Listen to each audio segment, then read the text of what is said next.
동하고 한국의료산업협회가 주최하는 1011 FW 캐주얼 의료 제품 분석 및 정보 제공 설명회를 시작하겠습니다. 여러분 안녕하세요. 오늘 진행을 맡은 저는 한국의료산업협회 산업진흥팀 김항식 팀장입니다. 먼저 여러가지 지금 바쁘신 일정 가운데서도 이렇게 많은 관심을 가져주셔서 오늘 행사에 참석하신 모든 분들께 진심으로 감사의 말씀을 드립니다.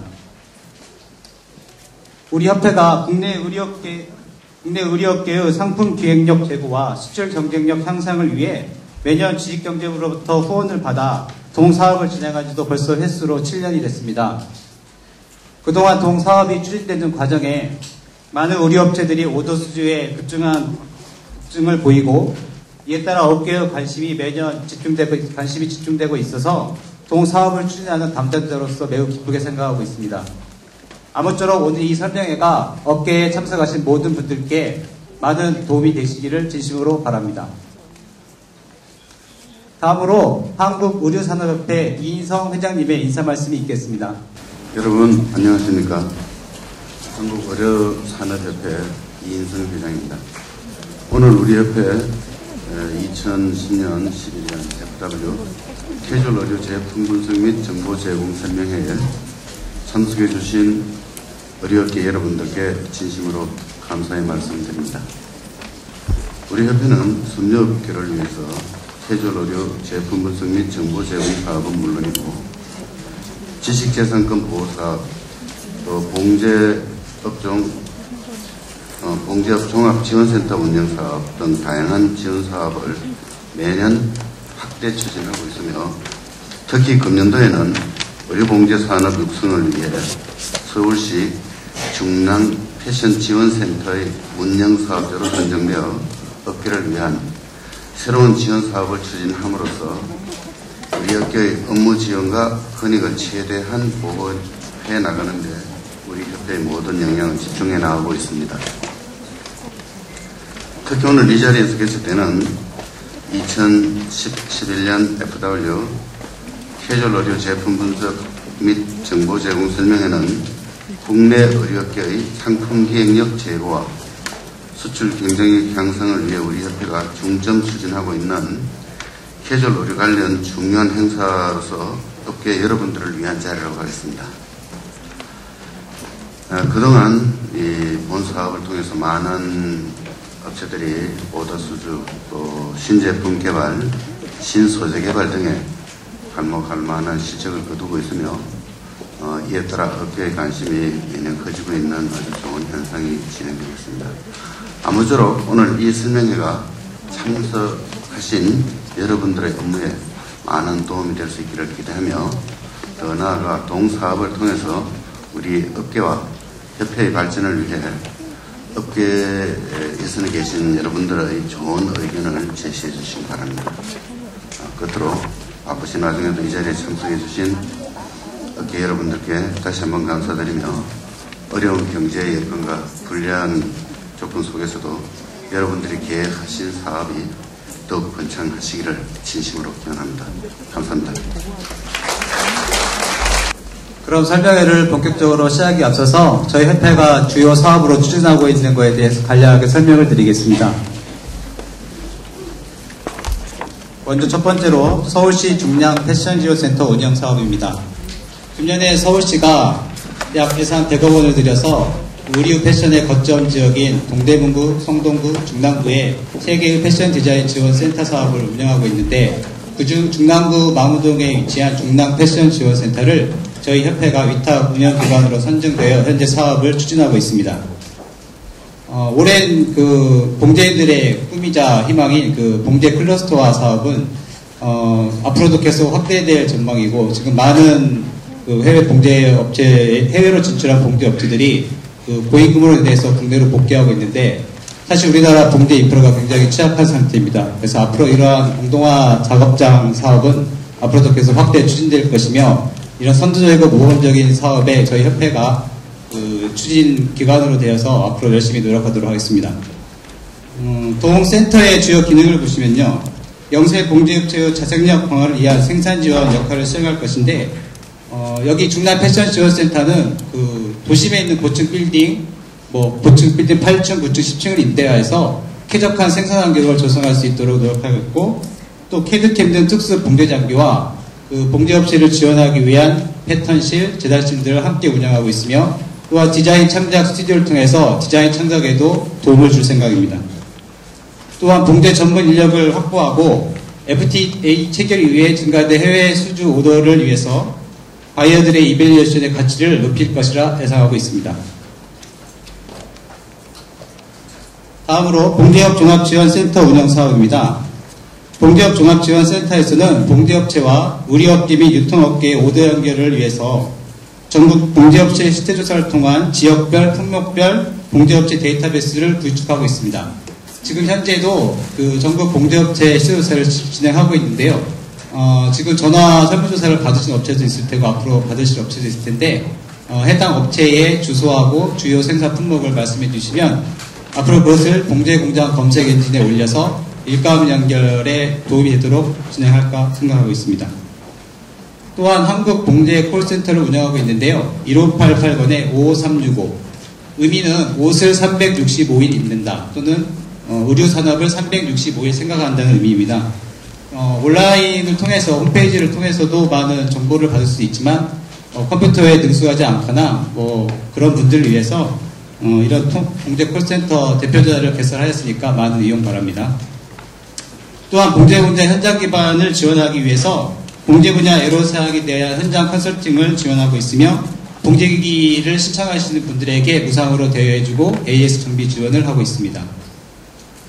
또한 봉제 관련 각종 정보를 제공하고 있는데요. 국내외 최신 봉제기기 안내소와 봉제용어 순화집을 발간하여 앞으로 대업계에 무료로 배포할 생각입니다.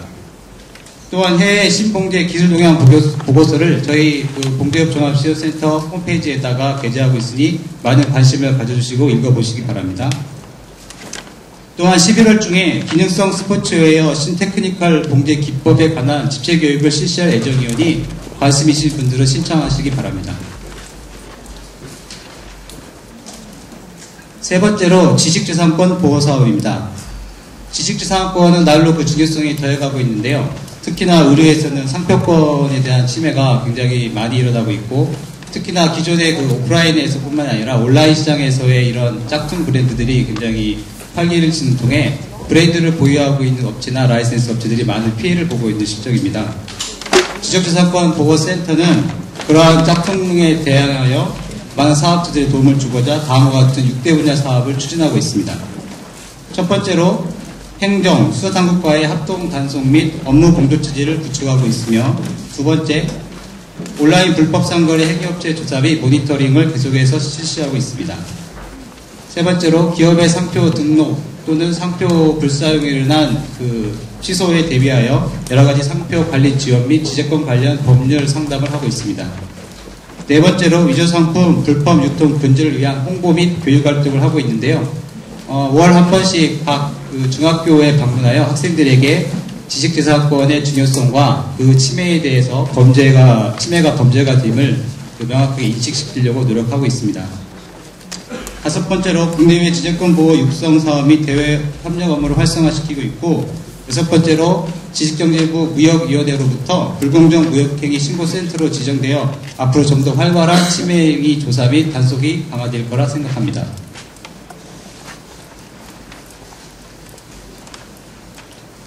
지식재산권 보호사업 실적인데요. 국내외 유명 브랜드 293개를 직접 관리 위임을 하고 있으며, 또한 온라인 거래상의 위조상품 불법 상거래 행위를 상시 모니터링하기 위해 OBMS를 현재 구축 중에 있습니다. 합동 단속 결과를 보면 작년 한 해에 총 248건의 단속 건수를 기록했으며 상표로는 84개, 압수 수량으로는 37만 점, 시가 약 1,700억 원에 상당하는 단속 실적을 올렸습니다. 마지막으로 캐주얼 의류 제품 분석 및 정보 제공 사업입니다. 첫 번째로 해외 트렌드 제품 수집 및 분석 정보 제공 사업인데요. 제품을 구매하기 이전에 대업계 사전 수요 조사 및 기초정보 분석 결과를 먼저 토대로 해가지고 어떠한 제품들을 구입할 것인지 정한 다음에 1년에 2번 약 600점 정도를 구매하고 있는데요. 이번에 구매를 해서 전시할 것은 약 280점입니다. 분석 내용은 인플루언스, 컬러, 패브릭, 스타일, 프린트 패턴, 디테일 등이며 또한 월 1회 글로벌 마켓 동향 보고서와 시즌별 남녀 트렌드 리포트를 이메일 서비스로 제공하고 있습니다. 이번에 구매한 280점의 현황을 보시면 지역별 품목별로 나와 있는데요. 잠깐 품목별 보시면 이너웨어 47%, 아우터 24%, 바텀 14%, 히드 15%로 되겠습니다.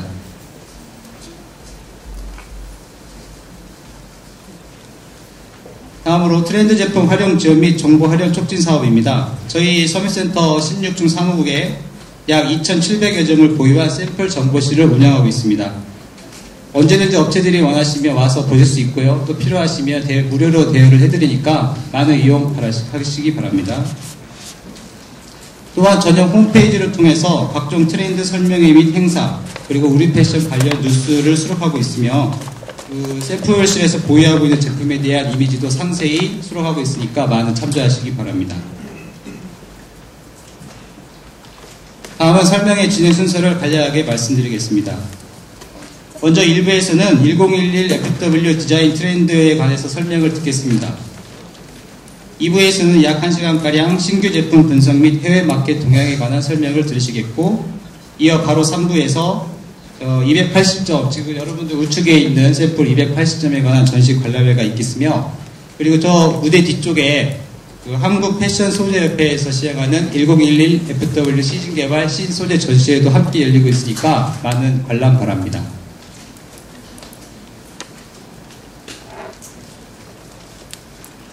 그럼 지금부터 1부를 시작하겠습니다. 크리에이티브 랩 대표 이경옥 컨설턴트로부터 1011 F 디자인 트렌드와 신규 제품 분석 및 해외 마켓 동향에 대한 설명을 들으시겠습니다. 네, 지금부터 2010-2011 FW 캐주얼 의류 제품 분석하고 그 다음에 그 정보제공 설명회를 시작하겠습니다. 지금 저희가 그 설명해드릴 내용은요, 그 디자인 트렌드와 그 다음에 마켓 트렌드 두 가지로 나눠서 설명을 드릴 거고요. 지금 아직까지 아마 2010-2011 FW 디자인 트렌드 설명회가 국내에서 진행이 된 게 없을 겁니다. 그렇기 때문에 이 설명회는 여러분들이 그 최근에 프리미엄이 좀 다녀오셨죠? 그 내용하고 그 다음에 지금 이제 아마 좀 브리프하게 그 정리한 내용을 여러분들한테 이제 설명을 해드릴 텐데, 보신 내용을 머릿속에 이제 리마인드 하시면서 아마 설명을 들으시면은 정리가 좀 되시지 않을까 싶습니다. 자, 그러면은요, 먼저 디자인 트렌드를 설명을 드리겠는데요. 디자인 트렌드를 설명드릴 내용은 스타일 테마를 먼저 설명을 드릴 거고요. 그 다음에 패브릭 트렌드, 그리고 프린트하고 패턴, 이런 식으로 설명회가 진행이 될 겁니다. 먼저 설명을 드리기에 앞서서 한 가지 제가 그 트렌드를 이제 쭉 여러분들이 매 시즌 접하시잖아요. 그러면서 제일 이제 궁금하시고 어려운 게 뭐냐면은, 오케이, 이런 트렌드가 온다고 하는데, so what? 그래서 어떻게 하라고? 자꾸 새로운 것만 얘기해 주는데, 그 다음에 어떻게 가는지, 이런 거에 대한 궁금증이 굉장히 많으시거든요. 그래서 그 부분을 여러분들께 제가 그 트렌드를 이해하고 그 흐름을 캐치하는 것에 대한 어떤 그 방향성을 좀 설명해 드리고 싶습니다. 그래서 그 매 시즌의 트렌드를 접하시기 전에, 최근의 트렌드라고 하는 거는 시즌을 가지고 구분할 수가 없습니다. 너무 빨리 변하기 때문에. 그리고 너무도 새로운 것들이 마치 연관성이 없는 것처럼 새로운 것들이 굉장히 많이 등장을 합니다. 그래서 이게 뭐 캐주얼 브랜드건 아니면 캐릭터 브랜드건 남성이건 여성이건 뭘 받아들여야 되는지, 과연 이것이 상품으로다가 마켓에서 우리한테 캐시카우의 역할을 해줄 수 있을 것인지에 대한 확신이 없기 때문에 그 무작위적인 트렌드의 수용이 이루어지고 있습니다. 그러다 보니까 그 각자 진행하고 있는 스타일의 아이덴티티가 굉장히 많이 사라지고 있죠. 그래서 결국은 이것이 트렌드는 수용하지만, 많은 정보를 가졌지만은 결국은 경쟁력을 상실하는 되려 트렌드의 그 뭐라 그럴까요? 마이너스적인 효과라고 볼 수가 있습니다. 그래서 제가 제안드리고 싶은 건 어떤 거냐면은, 여러분들이 이 시간에 어떤 트렌드가 유행할 것이다라는 걸 이해하는 것보다는, 트렌드가 이런 방향으로 몇 시즌을 흘러왔구나, 이런 어떤 패러다임, 그 트렌드의 흐름을 한번 이해해 보시는 거, 하나의 스토리처럼 그걸 한번 이해해 보시는 것이 이번 시간에는 좀 어떨까 싶습니다. 그러니까는 이 설명해 드리신다 생각하시지 마시고요. 오케이, 지난 시즌엔 이랬었구나, 썸머엔 이랬었구나, 앞으로 이렇게 되겠구나 하는 걸 한번 연결선상에서 생각해 보시면 아 이런 트렌드가 제한되는데 이게 있어서 막 이 트렌드는 마켓에서 정착을 하겠구나. 이 트렌드는 아무리 강하게 오지만 이거를 우리가 수용할 수는 없겠구나. 이런 판단을 하실 수 있는 기준이 되실 거로 생각이 되고 그런 도움이 되었으면 좋겠습니다. 그래서 한번 보시면은요. 지금 이거는 여러분들께 아마 그 09년부터 그 계속해서 제안을 드렸던 내용들이고 많이 들으셨던 키워드들입니다. 그래서 09년도 SS에서는 그 슈어리얼리즘, 비현실적인 거죠. 초현실적인 것. 그래서 패션에 있어서는 이때부터 그 여성복 캐릭터 브랜드는 더더욱이 그랬죠. 우리가 실제적으로 수용할 수 없는 패션들이 사실 많이 보이고 있습니다. 그리고 제작하기도 굉장히 어려웠죠. 캐주얼도 마찬가지지만 여성복 브랜드에 있어서는 저 어떻게 만드나. 입체 재단 들어오죠. 굉장히 다양한 디테일들이 들어가죠. 그래서 이거는 정말 매스 프로덕션을 할 수 없는 디자인들이 사실은 많이 보여졌었습니다. 그런데 이러한 것들은 패션 마켓에 그 다음 단계에 그 정착될 수 있는 새로운 글로벌 스탠다드를 만드는 어떤 그 브릿지 역할을 트렌드로 그 왔던 것이지 그 자체가 그대로 패션 안에 정착되지 않는 걸 볼 수가 있습니다. 예를 들어서 한 가지만 말씀을 드릴게요. 그동안에 저 초현실적인 디자인 트렌드도 왔지만은 에트닉한 트렌드도 굉장히 많이 왔습니다. 몇 년 전을 기억하시면은 첫 번째는 아시안 룩이라고 그래서 아시안 무드가 들어왔고요. 중국이라든지 무슨 뭐 인도라든지 이런 것이 들어왔고 그 다음에는 그게 어디로 가느냐 하면은 북유럽 쪽으로 갔습니다. 그래서 노르딕한 컨셉의 트렌드가 코크닝하다든지 이런 컨셉으로 왔었었고요. 이미 한 2년 전에. 그 다음에 트렌드는 어디로 움직였냐면 여러분들이 기억하시기 쉬운 작년이나 아니면 올해 여름 같은 경우 보면은 아프리카적인 요소들, 멕시카적인 에트닉들 이런 것들이 왔던 걸 기억하실 겁니다. 우리 혼란스러운 거는 과연 이 수많은 에트닉들이 다 등장해서 어떻게 하려는 것인가. 다음엔 남은 나라는 어딘가. 남은 나라 없습니다. 결국은 그 패션 필드가 그 글로벌이라는 새로운 어떤 마켓, 이거는 그 아시안 마켓, 그 다음에 뭐 유로피안 마켓, 아메리칸 마켓, 이런 마켓의 구분이 점점 없어지면서 새로운 글로벌 스탠다드가 되는 새로운 마켓의 어떤 모델을 제시하는 방향의 흐름을 몇 년 동안 계속 끌고 왔습니다. 그래서 요번에 2010년, 11년 FW에 제안되는 새로운 컨셉들은 이러한 과정을 거쳐서 나타나는 새로운 형태의 글로벌 스탠다드, 어떤 나라에나 적용될 수 있는 새로운 모델이 제시되고 있다는 걸 보시면 되고요. 이 트렌드는 앞으로도 당분간 지속이 될 겁니다. 그래서 지금 보시면은 어려운 말이지만 슈어리얼리즘, 무슨 뭐 밸런스, 제로, 그 다음에 뭐 커넥션 이런 말들이 있지만 다 잊어버리셔도 괜찮습니다. 단지 이렇게 어떤 특정한 그 이슈들이 드러났지만은 지금 2010년, 2011년 아마도 그보다 땡겨질지도 모르겠습니다. 그 트렌드들은 뭐냐면은 더 수용 가능하고 더 웨어러블하고 그 다음에 기능이 부과된 그러나 어떤 것이 포기되지 않은 그 심미성이나 디자인적인 럭셔리한 컨셉들 이런 것들 포기되지 않습니다.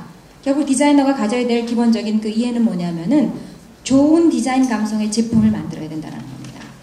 그러나 올해 보면은 입을 수 있는 아이템들이 등장하고 있는 걸 보실 수 있습니다.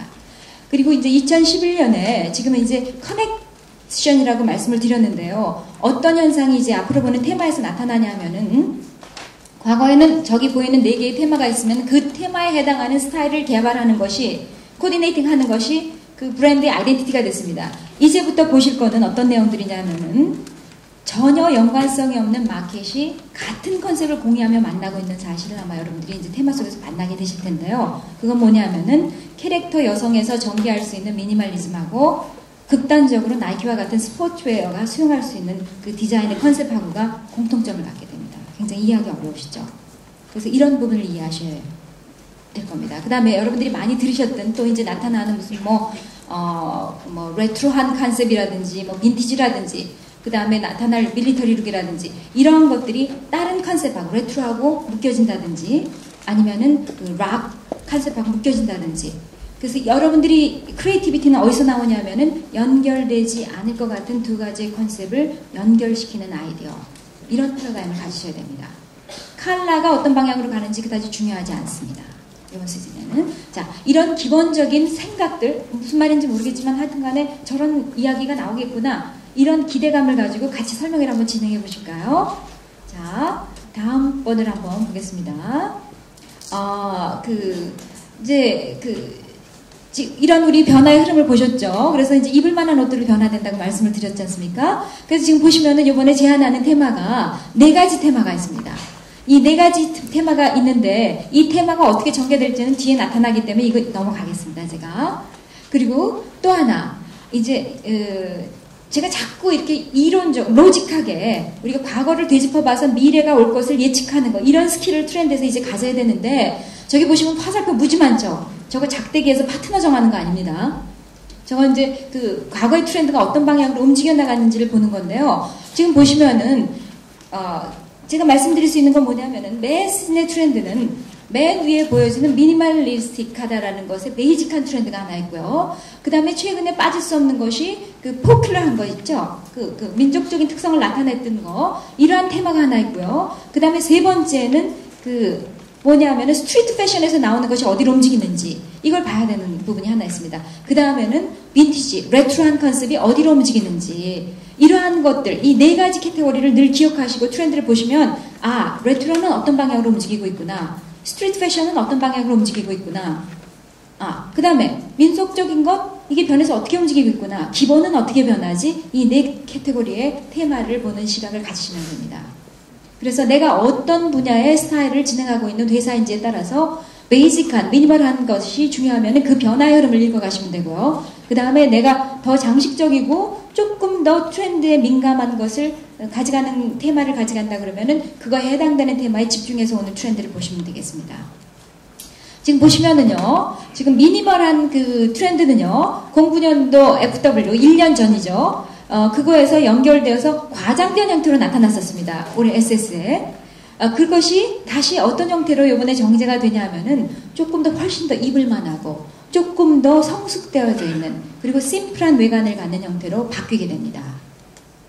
그래서 옷은 전반적으로 보시면은 입을만한 것, 그러나 감성은 떨어지지 않습니다. 퀄리티나 이런 형태로 옷이 변한 걸 보실 수가 있죠. 여기서의 키워드는 뭐냐면은 입을만한 옷으로 정제되어 가고 있다는 것을 보실 수가 있습니다. 지금 그래서 지금 이렇게 굉장히 오띠꾸트리적인 느낌들 그리고 정말 만들기 어려운 그 꾸트리적인 팩터가 들어가 있는 그 송해적인 느낌들이 변해서 어떤 방향으로 가고 있는지를 보실 수가 있습니다.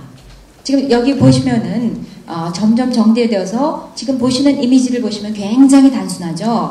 굉장히 단순하고 어찌 보면 이런 스포츠웨어하고 공유할 수 있는 띠임을 가지고 있습니다. 이거는요, 어떤 방향에서 이해하시면 되냐면은 이미 4, 5년 전, 6년 전에 나이키가 그 디자이너하고 콜라보레이션을 했는데 누구랑 했느냐면은 예를 들면은 우리가 생각하면은 그냥 뭐 프라다랑 해야 될 것 같죠? 우리 핸드폰 하듯이.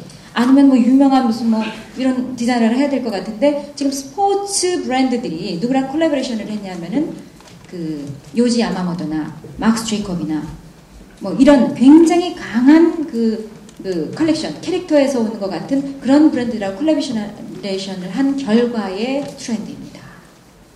그래서 이 두 마켓이 만나고 있는 것을 지금 보실 수 있고요.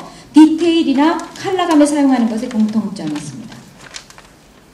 자, 이런 개념을 가지고 이 흐름을 한번 보시면 되고요. 그 다음에 두 번째 테마입니다. 두 번째 테마, 이거 제가 아무리 코소로 움직여도 저기서 안 움직이네요. 내가 하면 안 되는 거거든요. 이쪽에서 하셔야 되는 거고요. 두 번째, 자, 내가 할까요? 양쪽에 마우스를 들고 할까요? 자, 두 번째 테마를 보면은 지금 우리가 계속 관심을 가졌던 그 프린트나 패턴이나 모티브, 패브릭에 영향을 미치는 테마입니다. 근데 이것이 그 포클러한 것이 아주 중요했거든요. 그런데 그것이 어떻게 변했느냐 하면은 이번 시즌에 끝쪽으로 한번 와볼까요? 그렇죠, 여기.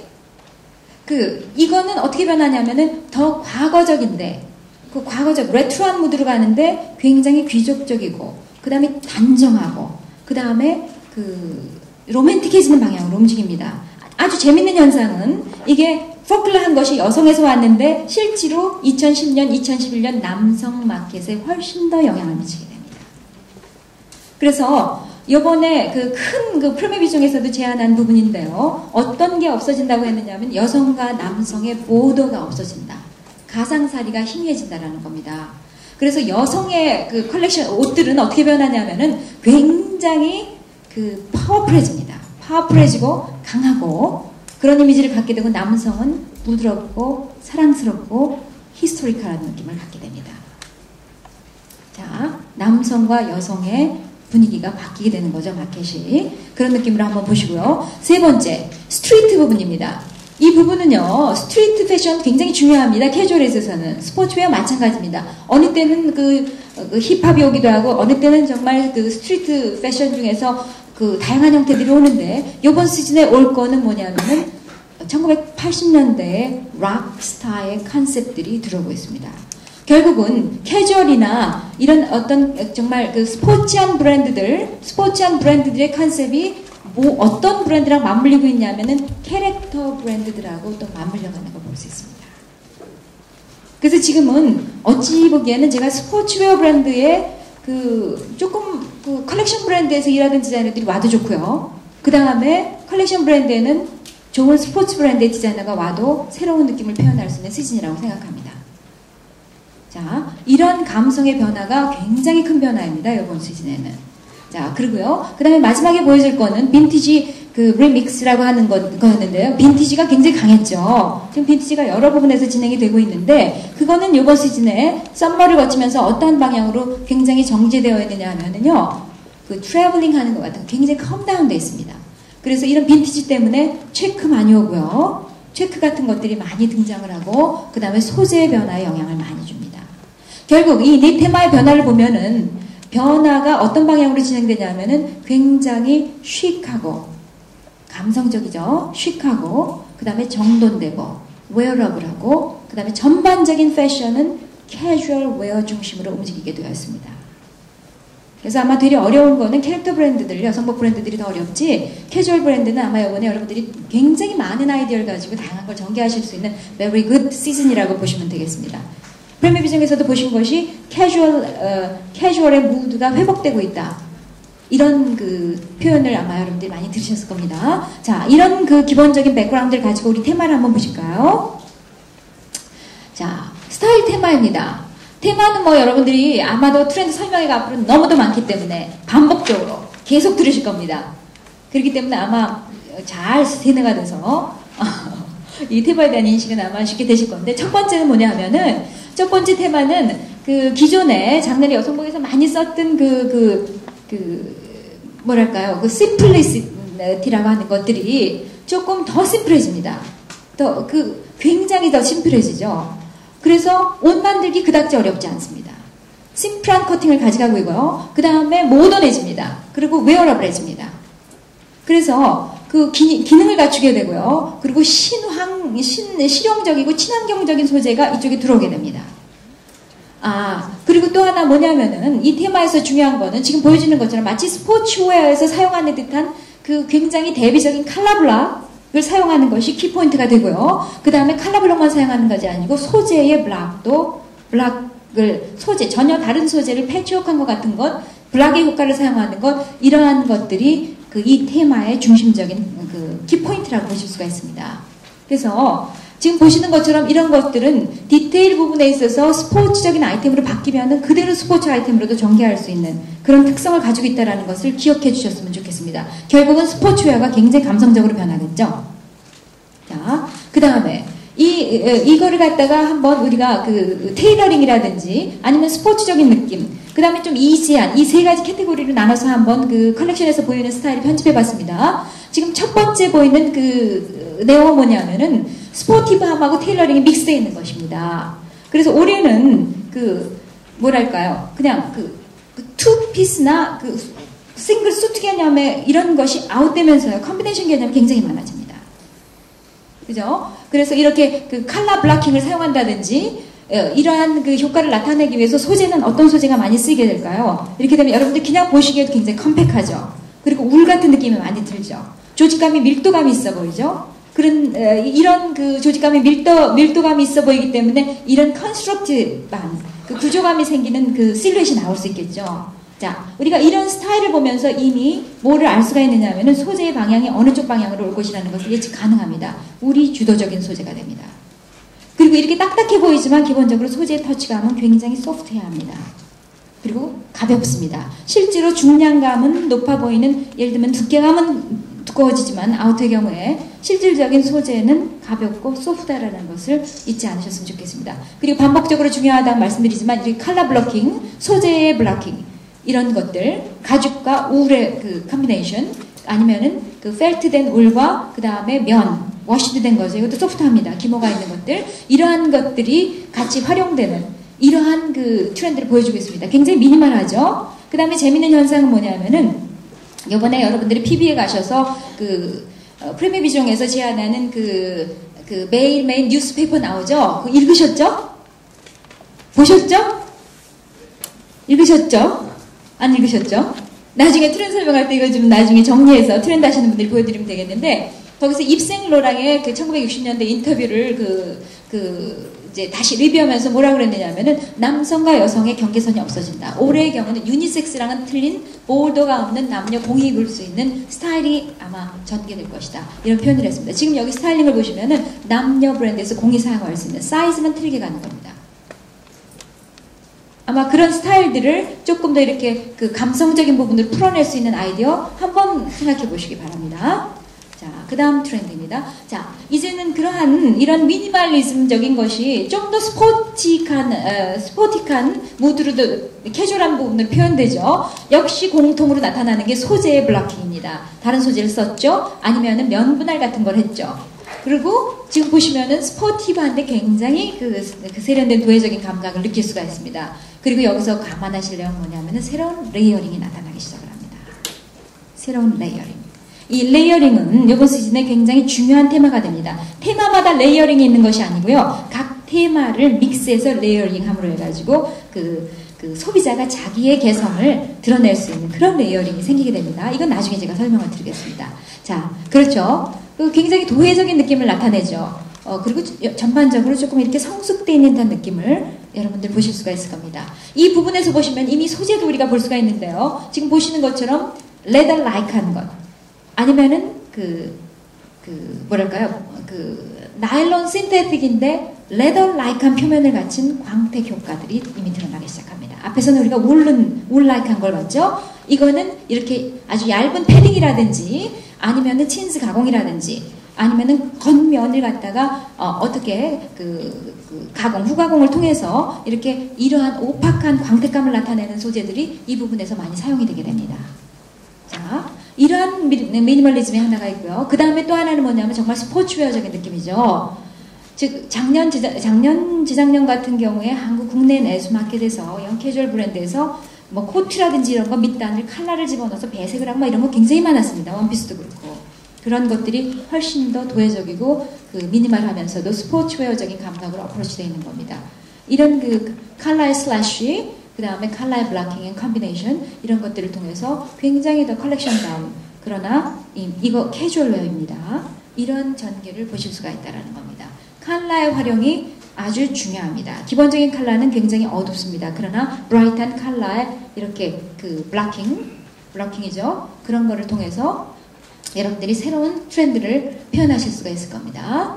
자, 이러한 트렌드를 우리가 전반적으로 보셨잖아요. 굉장히 반복적이죠. 굉장히 반복적이고 단순하게 이러한 면 분할이 이루어진다. 새로운 소재하고 패치가 이루어진다. 새로운 형태의 레이어링이 있어진다. 실루엣은 굉장히 심플하다.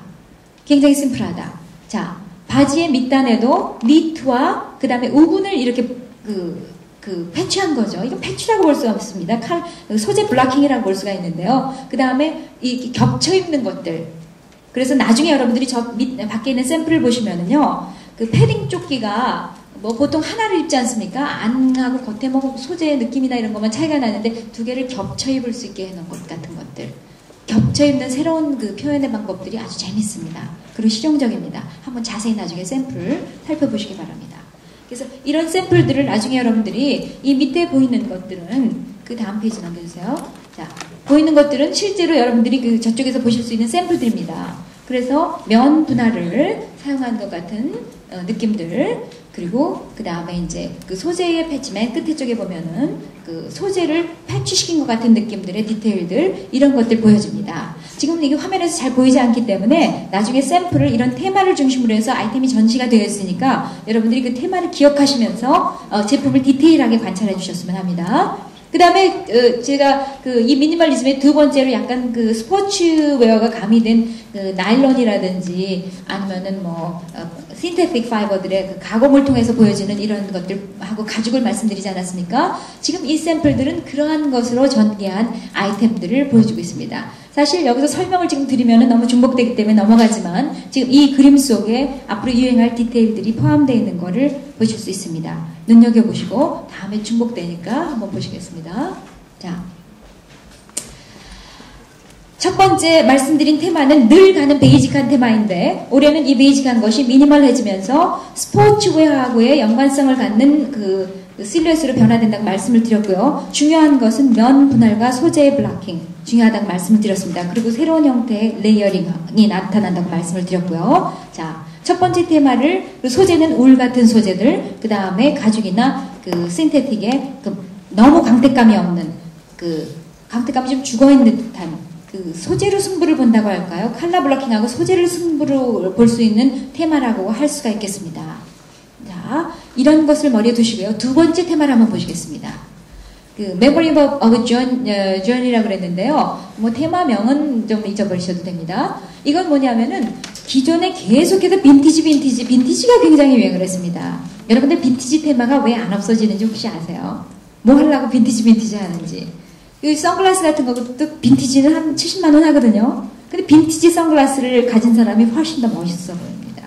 그 다음에 크리스찬 디올, 이번에 스타일이라는 드라마 있었죠? 그 엣지 있는 스타일을 강조한 그 스타일에서 보면은 뭐 이렇게 가방인데, 저게 1940년대 빈티지, 이런 거 대사 나오죠? 드라마 못 보셨습니까? 보셨죠? 저기, 김혜수만 보셨습니까? 자, 이렇게 빈티지라는 이야기가 굉장히 많이 나옵니다. 그런데 과연 빈티지에 왜 매력을 느끼는 것인가? 자, 빈티지한 것은요, 어떠한 그 값어치를 가지고 있느냐 하면은 다시 재현되지 않는 시간이 지난 것의 그 가치감입니다. 그리고 우리가 빈티지의 밸류를 느끼는 거는요, 그냥 오래된 허접스레기 물건을 말하는 게 아닙니다. 오래되었지만 계속해서 그 형태를 유지하고 그 가치를 가지고 있는 그러한 제품들을 빈티지라고 합니다. 앞으로 이런 빈티지한 제품들의 그 값어치는요, 계속 높아질 겁니다. 왜냐하면은 우리가 갈 방향은 미래입니다. 미래는 과거로 돌아가지 않습니다.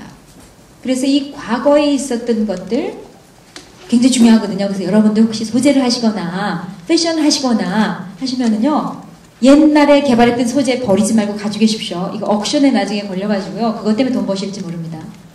아시겠죠? 제가 지금 옛날에 반도 패션에 있는 그 코트를 가지고 있거든요. 그거 굉장히 좋습니다. 반도 패션에서 나를 좀 찾았으면 좋겠습니다. 좀 옥션에 한번 걸어볼까 합니다. 자, 혹시 그런 거 가지고 계시면 버리지 마십시오. 자, 이래서 빈티지라는 테마는요, 우리가 미래로 가면 갈수록 빈티지한 그 퀄리티에 대한 향수를 놓칠 수가 없습니다. 그래서 여러분들 외국에 출장 가시면은요, 새로운 상품만 보시는 게 중요하지 않습니다. 빈티지 샵 굉장히 많습니다. 꼭 가십시오.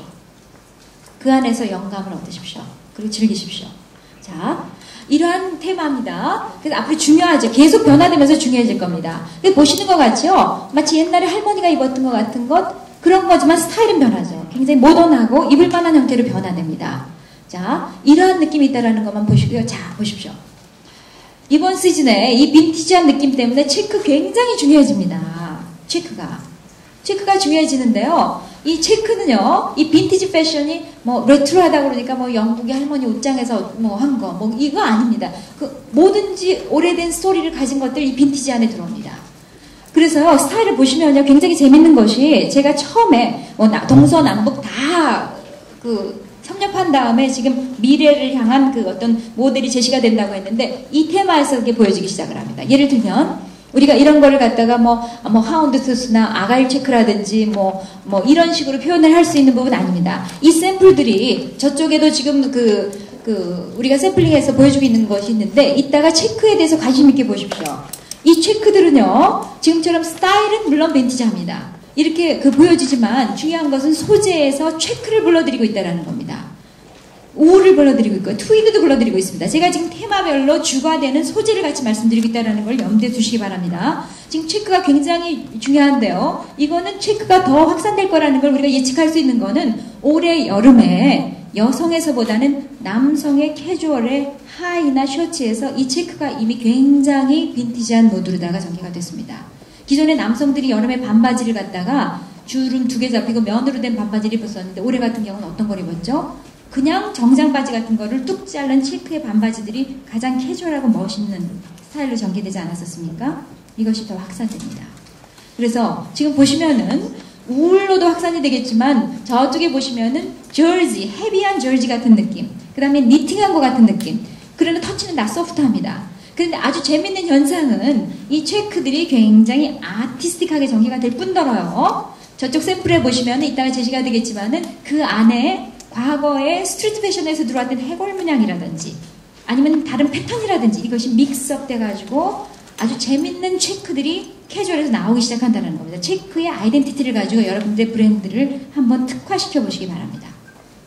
자, 그런 다음에 지금 이거는 뭐 노르딕한 영감이라고 그랬는데 제가 이거 같이 우리 디자이너들 준비하는 디자이너들하고 이야기하면서 이제는 노르딕하다든지 아프리카적이라든지 영국적이라든지 이런 말 자체가 별로 의미가 없다.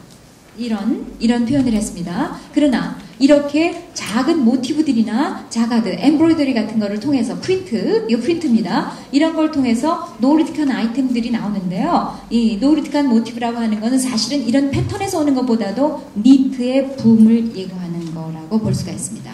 혹시 니트를 하는 브랜드의 경우는 그동안에 사실 니트가 많이 죽어 있었거든요. 보시다시피 니트 활성화되고 있습니다. 그래서 프리메 비중에서 말하는 거는 뭐냐면은 이번 시즌은 수팅의 캐주얼화 그리고 니트의 붐이라고 보실 수가 있습니다. 그래서 니트를 보시면은요 다양한 레이어링이 보이죠. 제가 매 테마마다 말씀드린 것이 이렇게 다양한 레이어링이 있습니다. 다양한 레이어링이 있고 아주 재밌는 현상은 작년에 보였던 중동의 느낌들이 이렇게 모던하게 전개가 되면서 사실 기본적인 실루엣은 굉장히 중동적이지만 에트닉하지만 그러나 이렇게 모던하게 바뀌어서 보여지는 걸 볼 수가 있습니다. 트렌드는요 한 시즌하고 없어지는 트렌드는 하나도 없습니다. 변화되고 진화하는 것뿐입니다. 이런 형태로 진화해서 세일업을 하고 웨어업을 한 형태로 트렌드가 바뀌고 있는 것을 캐치하시고 집중하시기 바랍니다. 그런데 니트를 보시면요 굉장히 무겁죠. 그리고 파인한 것이 있는 것이 아니고 아주 로우 게이지거나 아니면 아주 하이 게이지 이렇게 두 가지로 양분화된 현상을 보실 수가 있습니다. 미디움 보이기 어렵습니다. 그런데 이 소재들은요, 그리고 조직감 나타나는데요. 니트는 굉장히 부피감이 있습니다. 그러나 무겁지는 않다는 것을 기억해 주시기 바랍니다. 굉장히 다양하게 레이어링하고 있죠. 그리고 기본적인 아이템으로 등장하는 것이 머플러가 무지무지하게 많습니다. 머플러, 스카프 계속적으로 키 아이템으로 등장을 할 텐데요. 이거 왜 그런지 아세요? 자, 제가 여러분들을 존경합니다. 오늘 여기 오신 거를. 신종플루가 이렇게 있다고 그러는데도 따닥따닥 붙어 앉아서 이 설명회를 듣겠다고 하신 여러분들을 제가 존경합니다. 그것처럼 전 세계적인 기후변화 때문에 겨울이라 그래서 덥거나 춥거나 이걸 예측하기 어렵습니다. 그래서 머플러를 통해서 자기의 온도를 조절할 수 있는 아이템으로다가 머플러, 그 다음에 워머 같은 것들이 다시 등장하게 될 겁니다. 기억하시기 바랍니다. 자, 나왔나요? 자, 워머 같은 것들, 그 다음에 이런 단품들이 우리의 체온을 쉽게 벗었다 입었다 함으로 해가지고서는 보호할 수 있는 레이어링이 유행하는 것도 다 이런 기후변화의 현상하고 맞물려집니다. 지금 모든 테마가 레이어링이 기본입니다. 레이어링이 기본입니다. 자, 이런 거 보실 수가 있죠. 디테일한 부분은 여러분들이 나중에 자료를 통해서거나 한번 보시면 되겠습니다. 자, 그래서 이제 저희가 샘플로는 지금 보시는 것 같은 이런 제품들을 나중에 아마 디테일하게 보시게 될 겁니다. 지금 여기 같은 경우는 체크거든요. 아가일이거든요. 근데 요 안에 굉장히 아티스틱한 프린트가 오버랩되어 있습니다. 지금 이거 설명을 보여드릴 수 없습니다. 저기 가서 보물찾기 하듯이 한번 찾아보십시오. 자, 그 다음에 이런 케이프 스타일의 옷이라든지 체크들, 그 다음에 카모플라주라고 그러죠. 이런 것들이 등장을 하게 됩니다. 지금 이것도 굉장히 소재감으로는 좋은 건데 지금 설명드려도 이게 구체적으로 보이지 않기 때문에 테마 밑에 있는 샘플을 디테일하게 기억하시고 참조하시기 바랍니다. 그 다음에 이제 세 번째 테마입니다. 자, 두 번째 테마를 제가 다시 한번 정리를 해드릴까요? 두 번째 테마는 어떤 거냐면은 기존에 굉장히 유행을 계속하고 있는 빈티지라는 것들, 그 다음에 민속적인 부분들이 다 이렇게 녹아들어가 있습니다. 그런데 그것이 어떤 특정의 민속적인 것들이 드러나는 것도 아니고 그렇다고 없어진 것도 아니고 이것들이 어떤 방향을 가지고 가고 있느냐면은 굉장히 정제되고 웨어러블하고 그 다음에 실용적이고 이런 형태로 변화되는 걸 보실 수가 있습니다. 그리고 니트가 많아지고요. 그 다음에 체크가 확산이 되는 것을 보실 수가 있겠죠. 그 다음에 세 번째 글리터링 락입니다. 이거는 스트리트 패션이고요. 사실은 굉장히 강하게 오는 것처럼 보입니다. 이번에 유럽에 가셔서 제일 많이 보셨죠? 그 마이크 점퍼라든지, 그 다음에 뭐 징박은 거, 그 다음에 뭐 꼬은 거, 뭐 가죽 같은 거, 진에도 이걸 갖다가 이제 뭐 이렇게 가공을 통해 가지고 이렇게 하는 것들, 락스타의 느낌들 이런 거 보셨을 거예요. 이게 강한 트렌드로 오는 거 사실입니다. 그러나 지금 오는 트렌드 아닙니다. 이미 지난 시즌부터 이 락의 모드는 오기 시작했습니다. 캐릭터 브랜드에서. 그러니까 확산되겠죠. 올해 이 테마는 트렌디한 아이템으로다가 everybody have to have, 누군가는 한 개씩 가져야 되는 트렌디 아이템이라고 보실 수 있습니다. 그렇죠? 근데 싼 거가 많이 나올 가능성이 많기 때문에 글쎄 꼭 만드셔야 되지만 돈을 많이 벌어주지 못할 것 같은데요. 경쟁자가 많아서. 자, 여기서는요 1980년대라고 했는데 이 부분이 이것도 그 민속적인 포클러하고 연결이 되어서 나타나기 시작을 합니다. 그래서 보시면은요 지금 자 보시죠.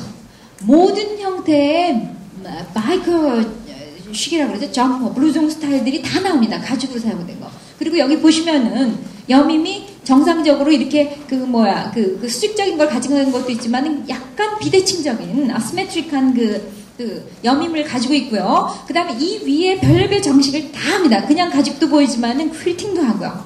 그 다음에 비즈도 달고요. 그 다음에 메탈도 붙이고요. 그 다음에 와펜도 붙이고요. 그 다음에 하여튼간에 붙일 수 있는 건 다 붙여서 장식을 할 수 있습니다. 그러나 전면에 다 붙이는 것이 아니고 원 포인트 악센트, 숄더라든지 라펠이라든지 파켓이라든지 아니면 뒤라든지 이렇게 해서 이러한 그 액세서리적인 요소의 그 부자재들의 활용이 중요한 수준이 되겠습니다. 기본적으로는 굉장히 모카한 블랙을 사용하지만은 안에 어떤 것을 웨어링해 있느냐에 따라서 분위기를 바뀔 수 있는 그런 거죠. 기본적으로 이 그 자켓하고 함께 트렌디하게 나타나는 아이템은 레깅스의 연장입니다. 레깅스는 레깅스라고 표현할 수 없을 정도로 다양한 형태로 아마 확산이 될 텐데 조금 이따 보실 겁니다. 자, 지금 그 다음에 이제 이렇게 지금 그 브러쉬드 펑키 스타일이라고 하는데 이거는 브랜드에 따라 굉장히 그 수용할 수 있는 브랜드가 있고 수용할 수 없는 브랜드가 있습니다. 뭐 탱커스라든지 이런 브랜드 이런 거 수용할 수 있겠죠. 그리고 이 프린트들은 사실은 다 아트웍입니다. 이렇게 핸드 페인팅한 것 같은 아트웍들이 들어가게 되는데요. 만약에 기존에 여러분들이 가진 고객들이 이러한 마켓을 가져가고 있다면 이번에는 이런 무채색을 중심으로 한 핸드 프린팅한 것, 붓의 터치를 활용하는 프린트의 개발 중요할 겁니다. 자, 이런 거 보실 수가 있고요. 그 다음에 가죽 활용한 거는 그렇게 중요하다고 볼 수 없기 때문에 넘어가겠습니다. 다음에 보시죠. 그런 다음에 지금 보시면은 이 스키니 팬츠예요. 스키니 팬츠인데 이 스키니 팬츠가 남성 여성 공이 지금 다양하게 입고 있습니다. 물론 바지가 스키니만 있는 것은 아닙니다. 나중에 바지에 있어서 우리가 아이템을 더 보여드릴 텐데요. 스키니가 너무 주목받는 아이템이기 때문에 가죽이 되었든, 그렇죠? 그 다음에 슬래싱을 했든, 그 다음에 가죽과 딴 소재를 패치를 했든, 디테일에 있어서 퀼팅을 했든, 그 다음에 이렇게 아주 다양한 것들이 다양한 형태들이 나타나고 있습니다. 그 다음에 주목하실 거는요, 이런 어깨 부분에 원 포인트를 주는 겁니다. 올해 사실은 여러분들 스타일이나 컬렉션 잡지나 이런 것을 많이 보셨겠지만 윙 어깨들 이렇게 어깨를 살려서 라커필드 같은 디자이너들이 많이 하는 이런 어깨를 보시겠는데 이거 사실은 마케터블하지 않거든요. 실제로 그렇게 판매 많이 될 수 있는 아이템은 아닙니다. 그렇기 때문에 이거는 어떻게 활용하시냐면은 저렇게 하나의 장식처럼 와펜처럼 어떻게 장식적인 것을 활용하시든지 아니면은 패턴에 있어서 커팅을 주어서 거기에 약간의 볼륨을 준다든지 이런 형태로 디자인을 전개하시는 것이 아마 캐주얼에 있어서는 굉장히 더 마케터블한 방향으로 전개가 되실 것입니다. 아니면 저렇게 소재 블락킹을 하셔도 좋습니다. 가죽을 활용한다든지 아니면 더 도톰한 니트 같은 거를 저기다 엎는다든지 이렇게 해서 좀 디자인을 전개하시는 것도 하나의 방법이라고 할 수가 있겠습니다. 그리고 어깨의 디테일은 이번 시즌의 실루엣에서의 키포인트입니다. 어깨는 제 어깨를 떨어지는 어깨가 잘 보이지 않고요. 안으로 들어가거나 밖으로 나오거나 과장되거나 축소되거나 이 두 가지 중에 하나입니다. 두 가지 다 하셔도 됩니다. 그래서 단품에 있어서는 과장이 되고요. 그 다음에 그 아우터에 있어서는 조금 라운드한 형태를 가져가는 볼륨도 많이 보실 수 있습니다. 자, 그리고 여기 보시면은 이렇게 같이 할 수 있죠? 이렇게 한 부분을 포인트로 징을 쓴다든지, 뭐 이런 메탈을 사용한다든지, 버튼을 사용한다든지, 뭐 라인을 사용한다든지, 퀼팅을 한다든지 이렇게 활용하십시오. 전체 다 하는 것보다. 여기서 레깅스에서도 그런 디테일 보이죠? 여기서도 보이죠? 이렇게 전면을 다 트렌드를 수용하시지 않는 것이 훨씬 좋겠습니다. 스터드 같은 거 많이 씁니다. 근데 스터드를 사용하면 사실 옷이 무거워지거든요. 막스 제이콥이 몇 년 전부터 계속 활용하는 것이 이런 스타드나 진 같은 것들 많이 활용하는데, 솔직히 말해서 막스 제이콥의 가방이나 옷 같은 것들이 무게감이 있어서 실제로 판매하거나 입기에는 스타일은 좋지만 참 어려웠었어요. 가방도 마찬가지인데요. 그래서 이런 경량감이 있는 스타드나 이런 진 같은 것들, 버튼을 개발하시는 거 부자재에서 신경 써주셔야 될 부분이라고 생각을 합니다. 자, 그 다음에 이제 이런 스타일들을 우리가 보여줄 거고요. 지금 이런 것들은 여러분들이 한번 눈에 익숙해 보시면은 이따가 샘플을 찾으실 때, 아, 이런 스타일이었었구나 하는 걸 보실 수 있습니다. 지금 앞쪽에 뭐 아이렛이라든지 뭐 가죽이라든지 이런 걸 사용한 걸 볼 수가 있고요. 가죽끈을 사용하는 건 제가 지금 말씀 안 드립니다. 왜냐하면 다음 테마에 나오기 때문에. 자, 그래서 이런 느낌을 보시고 넘어가시면 되겠습니다. 자, 지금 조금 아까 설명드린 테마에서는요, 어떤 거였느냐 하면은 바이커 점퍼를 중심으로 한 락스타의 무드를 보여드렸습니다. 오히려 저 부분은 남성보다는 여성 마켓에서 훨씬 수용이 높을 겁니다. 여성의 마켓에서는 락스타의 무드가 확산이 되고요, 남성의 마켓에 있어서는 지금 보실 포에틱한 헤리티지가 훨씬 더 중요한 역할을 하게 될 겁니다. 그래서 조금 전에 보셨던 그 테마에서 주요시 생각할 소재는 가죽입니다. 가죽하고 메탈감이 있는 것들, 이러한 것들을 기억해 주셨으면 좋겠습니다. 자, 정리가 좀 되셨겠죠? 그 다음에 장식적인 요소로다가 부자재 사용이 많아진다는 것을 보실 수가 있고요. 지퍼의 활용이라든지, 진이라든지, 버튼이라든지, 뭐 이런 것들, 끈이라든지, 뭐 이런 것들 활용이 많아집니다. 그래서 기억해 주셨으면 좋겠습니다. 자, 그 다음에 락스타 무드는요, 제가 한번 부연 설명을 아까 잠깐만요. 시간을 제가 좀 보고 하겠습니다. 락스타의 무드를 여러분들이 연상하시기에 좋은 거는요, 아닙니다. 이건 제가 마지막 테마를 설명을 하고 두 개를 연결시켜서 다시 말씀드리겠습니다. 누구를 기억하시냐면 마이클 잭슨을 머릿속에 한번 염두에 두시고 이제 기억해 두셨다가 나중에 제 얘기를 들으시면 오케이, 무슨 소리인지 알겠어요, 이렇게 아마 되실 거예요. 자, 네 번째 테마입니다. 제가 패브릭하고 다 같이 연결시켜서 설명을 드리고 있기 때문에 정리가 잘 되실 수 있었으면 좋겠습니다. 자, 포에틱 헤리티지입니다. 이거는 앞에서 테마에서 제가 말씀드렸듯이 자꾸 레트로적인 것이 계속 나오거든요. 근데 제가 아까 말씀드렸던 것처럼 빈티지도 우리한테 없어질 수 없는 거지만 중요한 이 레트로 감성도 없어질 수가 없습니다. 그래서 어찌 보면 레트로는 계속 갈 겁니다. 어떤 형태의 레트로가 오는지에 주목하십시오. 그런데 레트로가 오는 이유는 뭐냐면요, 이 없어지지 않는데 패션 브랜드에 있어서는 이 레트로라는 컨셉에 주목해야 될 이유가 있습니다. 얼마 전에 럭셔리 컨셉이 몇 년 전에 마켓 안에 들어오면서 프레스티지라는 마켓을 형성했습니다. 뭐냐면은 싼 옷을 명품처럼 만들겠다, 이런 거였거든요. 그래서 자라 같은 매장이 매장을 프레스티지처럼 만든 거거든요. 명품 매장처럼 만들고 가격은 100불 미만이거든요. 이런 것이 유행을 했습니다. 그랬더니 명품은 어디로 도망을 갔습니까? 어디로 도망갔습니까? 어디로 도망가고 있습니까?